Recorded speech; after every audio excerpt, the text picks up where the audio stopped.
আজ ওমকে ভীষণ টেস্টি ও হেলদি একটা টিফিন দিয়েছি। কি বলুন তো এটা? চলুন দেখে নিই। জানি অনেকেই হয়তো বুঝতে পেরেছেন। কারা কারা বুঝতে পেরেছেন কমেন্টে জানাবেন।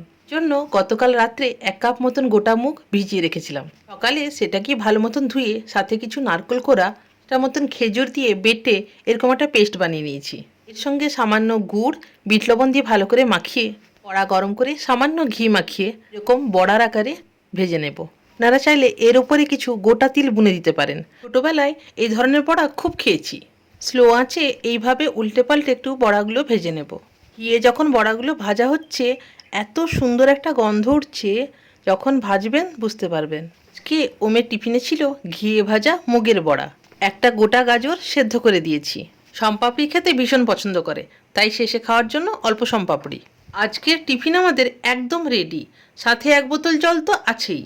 এই টিফিন আইডিয়াটি কি ভালো লেগেছে?